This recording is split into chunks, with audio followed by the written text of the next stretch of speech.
오늘은 종려주일로 지키고 있습니다.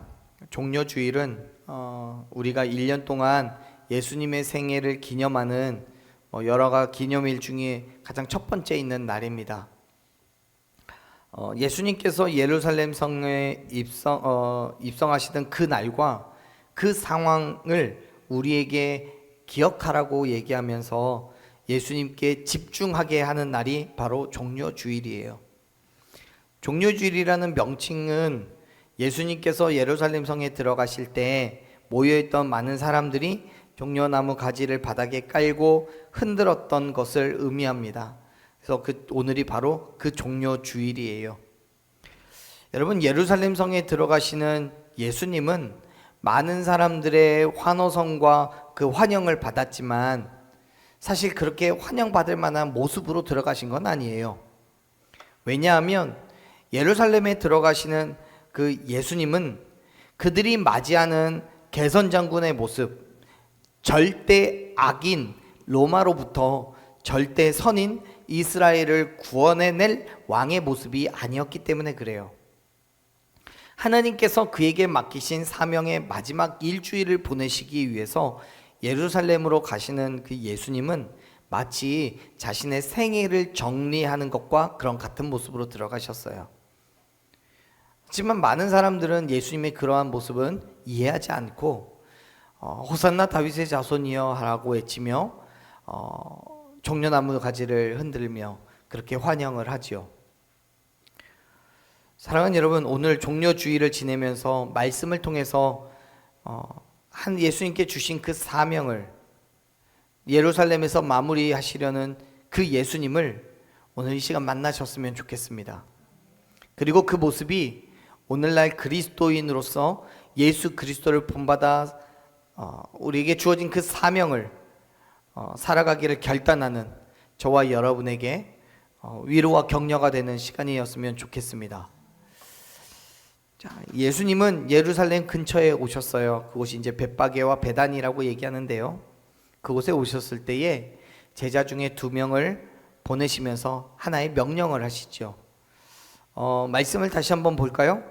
자, 2절 3절 말씀을 우리 같이 읽어보겠습니다. 이르시되 너희는 맞은편 마을로 가라. 그리로 들어가면 곧 아직 아무도 타보지 않은 나귀 새끼가 매어 있는 것을 보리니 풀어 끌어오라. 만일 누가 너희에게 왜 이렇게 하느냐 묻거든 주가 쓰시겠다 하라. 그리하면 즉시 이리로 보내리라 하시니. 아멘. 예수님께서는 제자들에게 나귀 새끼를 데려오라고 말씀하시죠. 근데 왜 데려오라고 하셨어요? 예수님께서 쓰시기 위해서. 지금 우리가 읽은 성경 속에서는 예수님이 타실지 아니면 나귀 새끼를 어떻게 짐을 실으실지 그런 얘기는 나오진 않지만 단지 쓰시겠다라고 이렇게만 기록이 되어 있어요. 여러분, 지금 예수님께서는 당신이 예루살렘 성에 들어가기 위한 준비를 하고 계시는 거예요. 성 안에 들어가시기 위해서 탈 것을 미리 준비를 하셨는데 그게 바로 이 나귀 새끼인 거죠. 여러분, 자꾸 나귀 새끼라고 얘기하니까 어감이 들리기 이상하실지 모르겠는데 성경에 그렇게 써 있어요. 저는 성경 읽는 대로 읽는 겁니다. 나귀 새끼요. 그런데 왜 하필 예수님은 나귀 새끼를 준비시키셨을까요? 지금 읽은 우리 성경은 말고 다른 성경에서 마태복음이나 누가복음에 보면 그냥 나귀라고만 적혀 있는 곳도 있고요. 아니면 나귀와 나귀 새끼 둘을 같이 적어 놓은 곳도 있습니다. 그런데 지금 여기에서 보면 11장의 말씀을 보면 예수님께서는 굳이 나귀 어미가 아니라 나귀 새끼를 끌고 오라고만 얘기하셨어요. 사실 당시 사회에서는 나귀라는 것은 사람을 태우는 짐승이라기보다는 짐을 실어 나르는 동물이라고 보는 게 더 정확합니다. 따라서 나귀에, 그것도 한 번도 짐을 실어보지 않은 그 새끼에게 새끼를 예수님께서 타신다는 건 조금 이상한 거예요. 그런데 여러분, 예수님은 굳이 나귀, 그것도 새끼를 지목하여서 데려오게 하셨어요. 왜냐하면 이미 예언되어 있는 그 말씀을 성취시키시기 위해서였어요. 그 그 말씀이 뭐냐면 스가랴서 9장 9절 말씀에 기록되어 있는데 이렇게 써 있어요. 시온에 따라 크게 기뻐할지어라 예루살렘에 따라 크게 부를지어라 하면서 뒤에 가면 나귀를 타시니 나귀의 작은 것 곧 나귀 새끼니라 라고 기록되어 있거든요. 즉 예수님께서 나귀 새끼를 타신 것은 스가랴의 예언을 이루시기 위한 거였습니다. 게다가 이 나귀의 새끼는 예수님께서 겸손하게 당신의 사명을 감당한다는 것을 증명하는 것이기도 해요. 스가랴에서도 그렇게 이야기하잖아요. 나귀를 타시는데 왜 타셨다고요? 겸손하여서 타셨다고요. 그렇게 예수님께서는 아무도 타보지 않은 순결한 나귀 새끼를 제자들에게 준비하게 하셨어요. 이 나귀를 통해서 예언의 성취를 준비하고 그 나귀를 통해서 예루살렘 성의 왕의 임재를 선포할 준비를 하시는 거예요. 그 나귀를 통해서 겸손하게 모든 사람의 죄를 짊어지시고 죽으시고 부활하실 것을 준비하시는 거죠.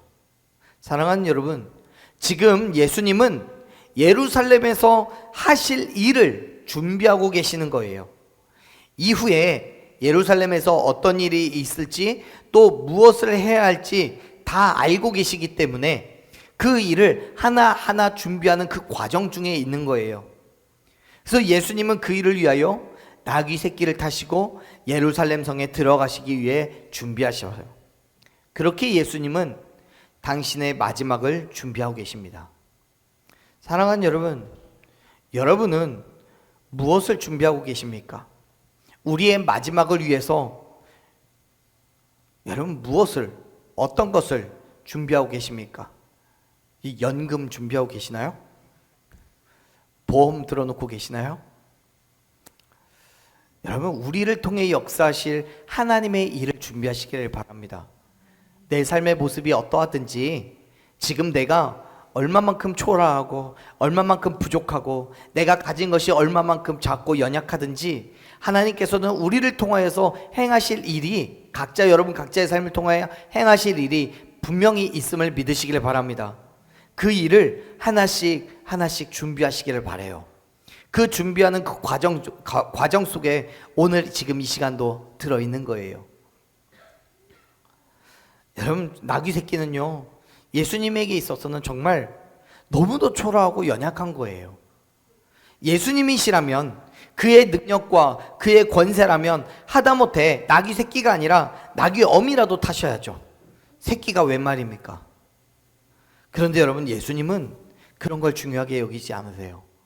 하나님의 예언이 성취되는 것이 중요했고요, 하나님의 계획이 이루어지는 것이 예수님의 삶의 목표였어요. 그렇기 때문에 너무도 초라한 나귀 새끼지만 기꺼이 그 나귀를 타고 가시는 거예요. 사랑하는 여러분, 오늘 우리는 종려주일을 보내고 있습니다. 종려주일은 예수님의 고난을 준비하는 날이에요. 십자가의 죽으심과 부활하심을 준비하는 날입니다. 예수님께서 핍박과 조롱의 날, 고통과 고난의 날을 준비하시는 거예요. 당신에게 있어서는 힘들고 어려운 시간들이지만 그럼에도 불구하고 그 날을 준비하고 계셔요. 사랑하는 여러분, 우리도요, 그리스도인의 삶을 살아가다 보면 얻게 되는 고난과 괴로움이 있습니다. 그럼에도 불구하고 그 날을 준비하시기를 바랍니다. 주님이 다시 이 땅에 오실 그날, 저와 여러분을 부르실 그날을 준비하시길 바랍니다. 우리가 살아가는 모든 시간들요, 예배하고 기도하고 성경 보고 또 매일매일을 살아가는 그 삶 가운데 그리스도인으로서 하루하루를 결단하며 나아가는 그 모든 날들은요, 주님이 오실 그날을 준비하는 거예요. 그 준비를 여러분 어떻게 하고 계십니까? 말씀으로, 기도로, 찬양과 경배로 그날을 준비하십시오. 세상 가운데서도요, 나를 통해서 온전히 예수 그리스도의 십자가의 죽으심과 부활하심을 증거하고 드러내고 하나님의 일하심을 온 땅 가운데 선포할 수 있는 그 믿음의 삶으로 하루하루를 준비하며 나아가는 저와 여러분이 되기를 간절히 축원합니다. 비록 세상이 볼 때에는 우리의 삶이 초라하고 한없이 연약해 보이겠지만 그럼에도 불구하고 우리가 그 준비할 것을 바라보며 하나님이 우리를 통해 역사하실 것을 기대하며 하루하루를 조금씩 준비해 나아갈 때 저와 여러분의 삶을 통해서 하나님 은혜를 베푸시고 크고 놀라운 것들로 역사하여 주실 줄로 믿습니다. 제자들도요, 예수님의 말씀을 듣고 예수님의 말씀대로 그 삶을 준비하러 갑니다. 마을로 가요. 그리고 나귀 새끼가 묶여져 있는 것을 보고 묶인 끈을 풀고 예수님께로 데려가려고 합니다. 그때 나귀의 주인이 그 모습을 보게 돼요. 4절 5절 같이 한번 읽어볼게요. 읽습니다. 제자들이 가서 본즉 나귀 새끼가 문 앞 거리에 매여 있는지라 그것을 푸니 거기 서 있는 사람 중 어떤 이들이 이르되 나귀 새끼를 풀어 무엇하려 하느냐 하매. 아멘. 여러분 지금 이 상황을 한번 상상해 보세요. 어느 집 문 앞에 나귀가 2마리 묶여 있어요. 어미도 있고 새끼가 있어요. 그런데 생판 처음 보는 사람이 갑자기 와서 나귀 새끼를 아무 말도 없이 나귀 새끼를 푸는 거예요. 여러분의 나귀 새끼를 풀고 있는 그것을 볼 때 여러분은 어떤 마음을 가지시겠습니까? 지금 나귀 새끼를 도둑 맞고 있다라고 생각하실 거예요. 저 정신 나간 사람이 왜 남의 새끼에 대해 왜 저러고 있을까라는 생각을 하실 거예요. 그래서 묻는 거예요. 지금 뭐 하는 거냐고. 그러자 제자들이 이렇게 이야기를 합니다. 6절 말씀을 읽어볼게요. 제자들이 예수께서 이르신 대로 말한데 이에 허락하는지라. 아멘. 제자들이 예수님께서 말씀하신 대로 이야기를 했대요. 근데 그 얘기가 뭐예요? 3절 말씀을 보면 그 말이 있죠. 누가 왜 이렇게 하느냐라고 물으면 주가 쓰시겠다라고 말하라고 얘기했어요. 제자들이 그런 말을 들은 나귀 주인은요, 두 말도 하지 않고 이에 허락합니다. 허락을 했어요. 여러분 지금 이 장면 속에서 우리는 3가지의 각각 다른 상황을 보게 됩니다. 첫째는요, 예수님의 말씀을 따라서 나귀 새끼를 가지러 온 제자들이요. 이들은 당시의 상황에 너무도 정확하게 그리고 자세하게 예수님의 이야기를 들었던 그 모습 그대로 행합니다. 어디로 가면 어떻게 나귀가 있는지, 또 그 나귀를 가져오려고 할 때 어떤 일이 일어날지, 그때 어떻게 대처할지를 예수님에 대해서 예수님께 들었어요. 그리고 그 말씀 그대로 제자들은 가서 정말 새끼를 데려오려고 합니다. 여러분 그런데 그게 쉽겠어요? 어느 날 예수님이 우리에게 말씀하시는 거죠. 정말 생판 모르는 집에 가서 어디로 가면 뭐가 있는데 그거 가져와 라고 얘기하면 여러분 믿음으로 가서 가져오실 수 있으시겠어요? 아마 그런 생각은 할지 몰라요. 이미 예수님께서 가서 얘기를 해놓으셨나 보다, 며칠 전에, 혹은 뭐 통보를 해놓으셨겠지 라고 생각할 수는 있겠죠. 하지만 정말 아무것도 모르는 그런 집에 가서 난데없이 나귀 새끼를 끌어온다는 건 쉬운 일이 아니에요. 그럼에도 불구하고 제자들은 갑니다. 그리고 말씀하신 대로 나귀가 있는 것을 보고 그것을 가지고 오려고 하는 거예요. 정말 이걸 가져가도 되는 건지 안 되는 건지, 누구에게 가져가고 있다라고 말을 해야 되는 건지, 정말 저 같으면 두리번거리면서 문제를 해결하기 위해서 애를 썼을 텐데 제자들은요 그런 거에 아무런 관심이 없어요. 그들의 최고의 관심은 어디에 있어요? 예수님의 말씀에 있어요. 그 말씀을 성취하는 것에 있어요. 예수님의 말씀대로 나귀 새끼를 찾으러 마을로 왔고 나귀 새끼를 보았어요. 그러자 그 나귀가 예수님이 말씀하신 거라는 것을 깨달았어요. 그리고 말씀하신 대로 메인 것을 풀어서 가져가고 있는 거예요. 사랑하는 여러분, 제자들은 지금 예수님의 말씀에 절대적인 순종을 하고 있는 거예요. 왜요? 예수님의 말씀 그대로를 되어지는 것을 보았으니까요. 예수님의 말씀대로 그 마을로 갔더니 나귀가 있었어요. 그걸 보고 이 나귀를 끌어가도 된다라고 생각하는 거예요. 여러분, 우리는 어떻습니까? 우리는 하나님의 말씀에 어떻게 순종하고 계십니까? 조금도 이해할 수 없는 말씀일지라도 하더라도 그 말씀하신 그대로를 여러분 순종하고 계십니까? 제자들에게 있어서는 예수님께서 쓰신 어떤 증명서도 필요 없어요. 어떤 증표도 없었어요. 예수님의 말씀 한 번이면 충분한 거예요. 그 말씀에 대한 절대적인 신뢰와 믿음으로 순종함으로 나귀를 데리고 가는 거예요. 사랑하는 여러분, 저와 여러분의 삶 가운데 하나님께서 말씀하신 그대로 행하신 것이 있기 때문에 저와 여러분의 삶의 이전의 삶의 모습들을 지켜보았을 때 하나님께서 우리를 통해 이루신 것이 있음을 우리가 믿기 때문에 오늘 또 우리에게 말씀하신 그 음성에 귀를 기울이고 순종하며 나아가게 되는 줄로 믿습니다. 예수 그리스도의 죽으심과 부활하심을 여러분 믿으신다면 그 말씀에 전적으로 신뢰하며 순종하시기를 바라요. 왜요? 말씀하신 그대로 이루실 것이기 때문에. 지금 당장은 아닐지라도 이전에 우리의 삶에 말씀하신 대로 이루신 그 경험이 우리에게 있다면 또다시 우리에게 말씀하신 그대로 순종하며 나아가시기를 바랍니다. 자, 이제는 이 말씀 속에서 또 다른 상황을 보게 되는데, 예수님의 제자들이 말씀에 순종하여서 나귀 새끼를 데리러 왔다면 그 상황을 맞닥뜨린 나귀의 주인이 있죠. 주인의 시선이 있습니다. 5절 말씀을 보면 나귀의 새끼 나귀를 한참 풀어내고 있는 제자들에게 묻습니다. 나귀 새끼를 풀어서 뭐 하려고 하냐고요. 지금 앞에서 이 상황에 대해서 말씀을 드렸지만 주인이 볼 때는, 아무것도 모르는 주인이 봤을 때는 이게 말도 안 되는 상황이 벌어지고 있는 거예요. 당연히 지금 뭐 하냐고 물겠죠. 그랬더니 제자들이 이야기하는 거예요. 주가 쓰실 겁니다 라고요. 되게 지금 우리 입장에서 생각해 보면 되게 밑도 끝도 없는 이야기예요. 갑자기? 왜? 그 주가 뭔데? 그런데 그 말을 들은 주인은요, 정말 이상하게도 그들이 원하는 대로 하라고 허락해 줍니다. 성경에서는 나귀 주인에 대한 설명이 자세히 기록되어 있지 않아요. 그래서 이 나귀 주인이 원래 예수님을 쫓았던 사람인지 그렇지 않은지, 유대인인지 이방인인지, 심지어 이 나귀의 주인인지 아닌지조차도 성경은 기록하고 있지 않아요. 하지만 우리가 이해할 수 있는 것은 이 나귀의 주인은 아마도 예수님에 대한 소문을 되게 많이 들었을 거예요. 그리고 그 예수님을 주라고 부르는 것도 들었을 거예요.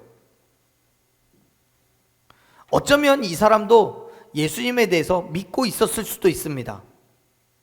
이미 이 지역에서는 예수님의 치유 사역에 대해서 많이 경험을 했던 사람들이 많았어요.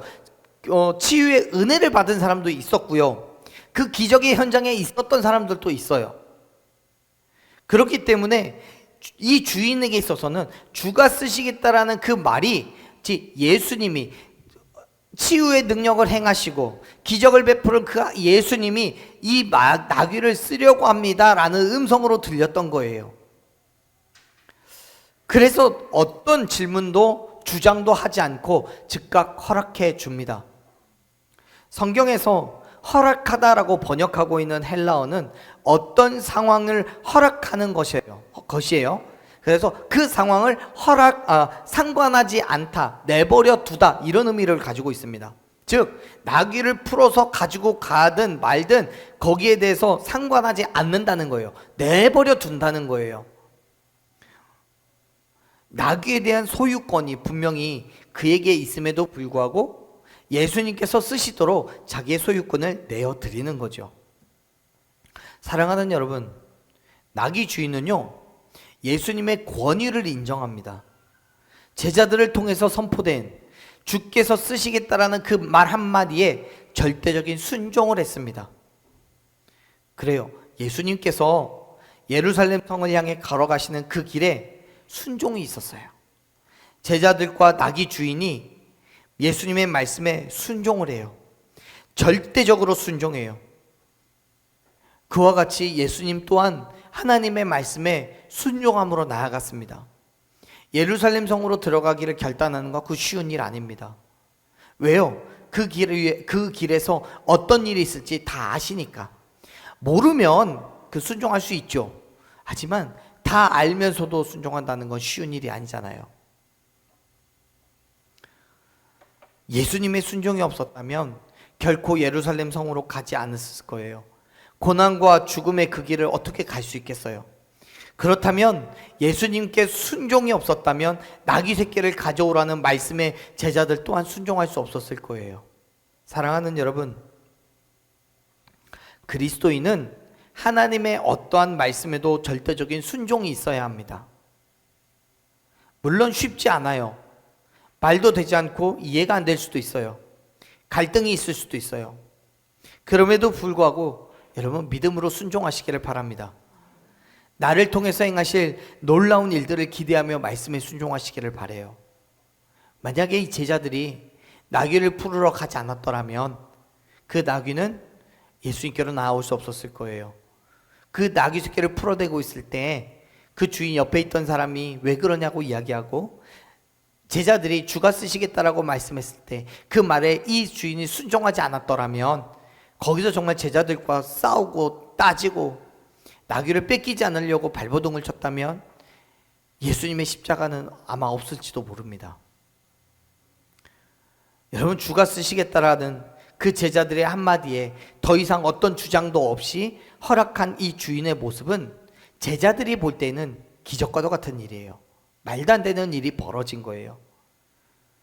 사랑하는 여러분, 지금 제자들이 경험한 그 일은 절대적인 순종으로 일어난 결과였음을 여러분 기억하시길 바랍니다. 그와 같이 여러분, 우리도 하나님의 말씀 가운데 순종하며 나아갈 때 말도 되지 않고 이해되지 않는다 할지라도 그 말씀에 순종하며 나아갈 때 저와 여러분에게 하나님의 기적이 우리의 삶에 놀랍게 펼쳐지게 될 줄로 믿으시길 바랍니다. 그 믿음의 자리로 나아가십시오. 예수님께서 가시는 그 자리처럼 그 은혜를 누리는 저와 여러분 되기를 간절히 소망합니다. 또 한 가지의 상황이 있습니다. 우리 성경에는 지금 우리가 읽은 11장에 마가복음 11장에서는 기록하고 있지 않지만 다른 성경을 보면 이 나귀 새끼는 어미 나귀와 함께 있었습니다. 이 나귀 새끼가 끌려갈 때 이 어미 나귀는 어떠한 반응도 하지 않아요. 묵묵히 바라봅니다. 여러분, 짐승이죠. 그가 무슨 말을 하고 어떤 감정을 드러낼 수 있겠습니까? 그렇기 때문에 어쩌면 우리에게는 별로 중요하지 않은 상황일지도 모릅니다. 나귀 새끼의 어미의 감정은 우리에게 있어서 크게 중요하게 여겨지지 않을 만한 모습일 수도 있습니다. 하지만 여러분, 그 나귀도요, 자기 새끼가 끌려가는 그 모든 것들을 바라보면서 묵묵히 지켜봅니다. 여러분, 짐승도 순종해요. 하나님의 일에 자기의 삶에 자기의 모든 것을 내어놓습니다. 나귀 새끼가 끌려가는 걸 그냥 지켜만 봅니다. 그 믿음이 저와 여러분에게도 있어야 돼요. 우리가 내어놓을 수 있는 것, 우리가 하나님께 기꺼이 드릴 수 있는 순종이 저와 여러분의 삶에 풍성하게 넘치기를 간절히 소망합니다. 그 순종에 기적이 나타나는 거예요. 자, 나귀 새끼를 데려온 제자들은요, 자신들이 입고 있던 겉옷을 나귀의 등에 올리고 예수님을 태웁니다. 그리고 예루살렘 성으로 들어가셔요. 그때 많은 사람들은 격한 환영으로 예수님을 맞이합니다. 한번 볼까요? 8절 말씀. 8절을 읽겠습니다. 많은 사람들이 자기들의 겉옷을 또 다른 이들은 들에서 벤 나뭇가지를 길에 펴며 라고요. 이제 드디어 예수님께서 예루살렘 성으로 들어가셔요. 제자들도 있지만 그들 외에 많은 사람들이 예수님의 그 길을 동행합니다. 그들은 예수님의 발걸음 앞에 자신들의 겉옷을 깔아요. 그리고 나뭇가지를 펼쳐 놓습니다. 길에 겉옷을 깔았다는 걸 그건 뭐냐면 오늘날 우리가 어떤 시상식을 볼 때 레드카펫을 깔아놓고 그를 축하하고 그 상의 권위를 드러내듯이 성에 들어오는 왕의 권위를 예우하면서 굴복과 복종을 의미하며 자기의 겉옷을 깝니다. 또 나뭇가지를 길에 폈다는 것도 비슷한 의미가 있습니다. 우리가 함께 말씀을 나누고 있는 마가복음에서는 그냥 들에서 벤 나뭇가지라고 얘기를 해요. 들에서 베어온 나뭇가지라는 건데 요한복음에서는 이 나무가 종려나무 가지라고 그렇게 말합니다. 이것 때문에 예수님께서 예루살렘 성에 들어오시는 이 날을 종려주일이라고 부르게 되는 거예요. 근데 이 종려나무 가지에는 왕에 대한 존경과 경의 그리고 충성의 서약의 의미가 있습니다. 지금 제자들을 비롯한 많은 사람들은 예수님께서 들어오시는 그 길에 종려나무와 자신들의 겉옷을 깔아놓고 예수님 앞에 굴복하고 복종의 의미를 이야기하고 있는 거예요. 그의 말씀에 순종하겠다라는 서약을 하고 있는 거예요. 물론 이들이 예수님의 권위를 인정하면서 그 일을 하고 있는데 그 왕되심이 하나님의 아들로서 만유의 왕되심을 의미하는 건 아니에요. 로마의 속국으로 살아가고 있는 예루살렘의 통치자들을 굴복시키고 로마로부터 완전한 독립을 이룰 그런 정치적인 의미로서의 왕을 환영하고 있는 거예요. 그래서 9절을 보면 이렇게 이야기해요. 자, 9절 읽어볼게요. 9절 앞에서 가고 뒤에서 따르는 자들이 소리 지르되 호산나 찬송하리로다 주의 이름으로 오시는 이여. 10절도 읽어요. 찬송하리로다 오는 우리 조상 다윗의 나라여 가장 높은 곳에서 호산나 하더라. 아멘. 예수님을 앞뒤에서 따라가던 사람들이 예수님을 향해서 소리를 지르는데 호산나 찬송하리로다 주의 이름으로 오시는 이여 찬송하리로다 이렇게 소리를 질러요. 여러분, 호산나라는 말은 히브리어예요. 근데 제발 구원해 주세요, 이제 구원해 주세요, 이런 의미예요. 근데 그 구원이 우리의 죄로부터, 우리를 영적으로부터 구원해 주세요 라는 의미가 아니라 지금 이 힘듦, 이 어려움으로부터 구원해 주세요 라는 의미예요. 예컨대 출애굽기에 등장하는 애굽에서 종되어 살아가던 이스라엘 백성들이 하나님 앞에 구했던 그 구원을 말하는 거예요. 그래서 하나님께서는 애굽으로부터 이스라엘 백성들을 구원해내셔서 가나안 땅, 이미 약속의 땅으로 그쪽으로 보내주시잖아요. 그런 것처럼 지금 이스라엘 사람들도요, 예루살렘 사람들도 예수님께 호산나라고 외치는 것은 지금 이 어려움, 이 로마에서부터 우리를 구원해 주세요 라는 의미를 가지고 있어요.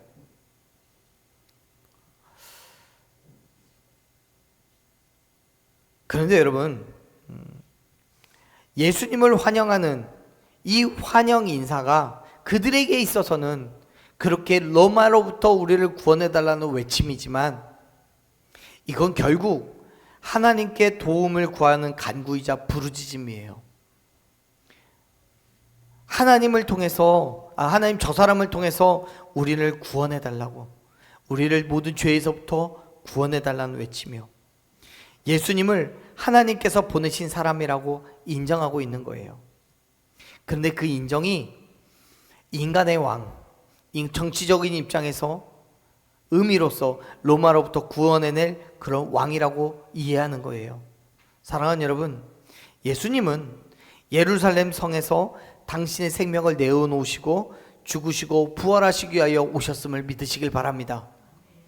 다시 말해서 예수님은 이들이 고백하는 것처럼 동일하게 메시아였고 구원자였지만 그 구원의 의미가 그리고 그들의 행함이 다른 사람들의 바람과 달랐던 거예요. 그렇기 때문에 사람들은 예수님께서 예루살렘 성으로 들어오시는 것을 보고 환호성을 지르는 거예요. 이제 로마의 압제에서부터 벗어날 수 있다고 생각했으니까. 만일 예수님께서 십자가에서 죽으시고 부활하심으로써 우리를 로마의 압제가 아니라 죄의 굴레에서부터 구원하실 메시아라는 것을 믿었다면, 그렇게 이해했다면 환호성이 아니라 안타까움과 괴로움의 통곡이 있었을 거예요. 호산나를 외치고 찬송을 부르는 그 외침이 눈물 섞인 아픔의 외침이었을 거예요. 정말 그래요. 사랑하는 여러분, 우리가 8절부터 10절까지의 분위기를 보면 사람들에게는 기쁨과 환희가 있어요. 하지만 그 가운데 예수님은 어때요? 그의 마음에 괴로움이 있어요. 아픔이 있어요. 왜요? 이 길의 끝에서 만나게 되는 십자가를 알고 계시기 때문에요. 멸시와 조롱과 핍박과 괴로움이 있어요. 사랑하는 여러분, 예수님은 많은 사람들의 환호와 경배를 받으시면서도 당신이 감당하셔야 될 고난의 무게를 겪고 계시는 거예요. 그렇습니다. 여러분, 종려주일에 우리가 보게 되는 예수님의 모습이 그래요. 예수님은 며칠 뒤에 맞이하게 될 그 고난과 핍박, 그리고 십자가의 죽으심과 부활을 이 종려주일에 우리는 생각해야 되는 거예요. 사실 예수님은 그 일 때문에 나귀 새끼를 준비하셨고, 그 일 때문에 하나님께서 주신 사명에 순종하고 계시는 거예요. 예수님께서는 그 일 때문에 많은 사람들의 환호성을 받으며 예루살렘 성으로 들어오십니다. 사랑하는 여러분, 오늘 이 종려주일에 저와 여러분은 무엇을 바라보고 있습니까? 예수님을 환영하는 많은 사람들과 같이 예수님께서 왕으로 오셨다는 그 사실 때문에 그냥 기뻐하고 계십니까? 아니면 나의 죄를 대신 짊어지시고 십자가의 고난을 감당하러 오셨기 때문에 죄송함과 안타까움과 마음에 한없는 감사함으로 예수님을 만나고 계십니까? 어떤 면으로 보면 예수님께서 이 땅에 오셨다는 것 사실은 너무도 기쁜 일이죠. 그리고 예수님은 분명히 찬양받기에 합당하신 분이십니다. 그렇게 생각하면 말씀 속에서 예수님을 향한 환호를 보내는 그런 사람들 것 같이 우리가 기뻐하며 호산나를 외칠 수 있어요. 찬양과 경배를 드릴 수 있어요. 그리고 분명히 우리는 그렇게 해야 하기도 합니다. 그러나 여러분, 잊지 마십시오. 예수님은 내 죄를 위하여 이 땅에 오셨고 나를 어둠 가운데서 구원하시기 위하여 예루살렘 성으로 지금 들어오셨다는 사실을 여러분 기억하시기를 바랍니다. 괴로움과 고통의 조롱과 멸시의 날들, 그 고난의 날들을 바라보면서 그 길을 걸어가신 예수 그리스도의 그 희생과 헌신에 감사와 영광과 찬송으로 경배를 드리는 저와 여러분들에게 간절히 축원합니다. 지금 내게 있는 고난과 고통의 환경을 바꾸시고 세상적인 만족과 위로와 평강을 주시기 위해 오신 예수님이 아니라 여전히 어려움과 고통이 있는 환경, 그러한 세상 가운데서도 많은 부족함과 연약함이 있는 우리에게 정말 하늘의 소망과 부활의 기쁨을 허락하시기 위하여 이 땅에 오신 예수 그리스도를 만나는 오늘 이 시간 되기를 간절히 소망합니다.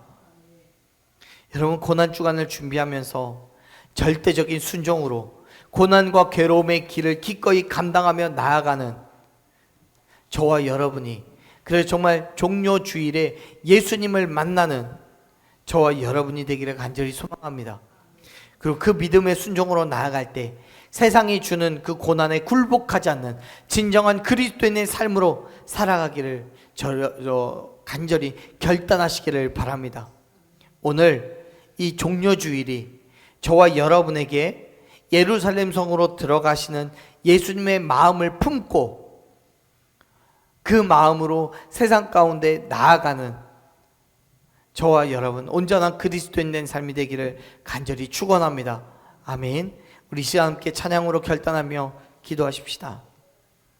사랑하는 여러분, 예수님은 왕으로 예루살렘 성에 들어가셨어요. 모든 이들에게 자유와 허락을 주시기 위해서 들어가셨어요. 그런데 예수님은 정치적인 왕이 아니에요. 세상적인 자유와 회복을 위해서 나아가신 게 아니에요. 저와 여러분에게 새로운 생명을 주시며 죄의 속박에서부터 구원을 주시기 위해서 들어가신 날입니다. 그렇기 때문에 진정한 의미에서 메시아, 다윗의 자손, 왕 중의 왕, 그리고 예수 그리스도께 호산나를 외치며 경배와 찬양으로 영광 드리는 저와 여러분의 삶이 되기를 간절히 소망합니다.